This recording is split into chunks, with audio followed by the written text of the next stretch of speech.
आदाब, मैं हूं काजी इरफान और आप देख रहे हैं दिन भर की बड़ी खबरों से बना स्पेशल बुलेटिन। सुप्रीम कोर्ट ने बुलडोजर एक्शन पर फैसला सुनाते हुए कहा है कि सिर्फ इसलिए घर नहीं गिराया जा सकता क्योंकि कोई व्यक्ति आरोपी है। कोर्ट ने कहा कि कोई भी राज्य आरोपी या दोषी के खिलाफ मनमानी कार्रवाई नहीं कर सकता। कोर्ट ने कहा कि अगर अवैध तरीके से इमारत गिराई गई तो अधिकारियों पर अवमानना की कार्रवाई की जाएगी और उन्हें हर्जाना देना होगा। साथ ही सुप्रीम कोर्ट ने यह भी कहा कि उसका निर्देश उन जगहों पर लागू नहीं होगा जहां सार्वजनिक भूमि पर कोई गैर कानूनी निर्माण हो। एमआईएम चीफ असदुद्दीन ओवैसी ने बुलडोजर मामले पर सुप्रीम कोर्ट के फैसले का स्वागत किया है। साथ ही उन्होंने पीएम मोदी पर हमला भी बोला है। असदुद्दीन ओवैसी ने कहा है कि सुप्रीम कोर्ट के फैसले में सबसे अहम बात दिशा निर्देश है।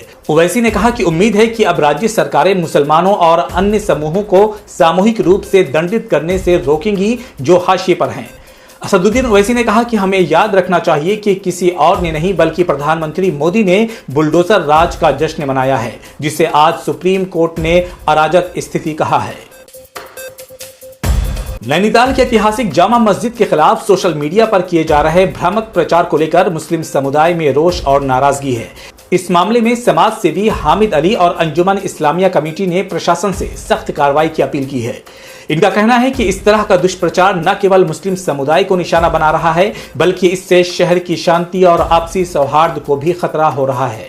दरअसल सोशल मीडिया पर हाल ही में वायरल हुई खबर में दावा किया गया था कि नैनीताल की जामा मस्जिद का कोई ऐतिहासिक रिकॉर्ड नहीं मिलता, जबकि हकीकत यह है कि इस मस्जिद को ऐतिहासिक और प्रमुख धार्मिक स्थल माना गया है। महाराष्ट्र कांग्रेस अध्यक्ष नाना पटोले ने आरोप लगाया है कि बीजेपी ने ओबीसी समुदाय की तुलना कुत्ते से की है। अकोला पश्चिम निर्वाचन क्षेत्र में एक सभा को संबोधित करते हुए पटोले ने यह भी कहा कि भाजपा के साथ कुत्ते जैसा व्यवहार करने का समय आ गया है। पटोले ने कहा कि बीजेपी डर दिखाकर देश की एकता को तोड़ने का काम कर रही है।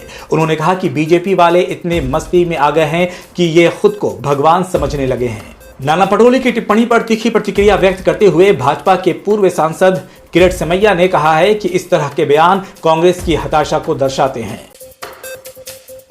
झारखंड विधानसभा चुनाव के पहले चरण की 43 सीटों पर वोट डाले गए हैं। चुनाव आयोग के मुताबिक पहले चरण में 64% से अधिक मतदान हुआ है।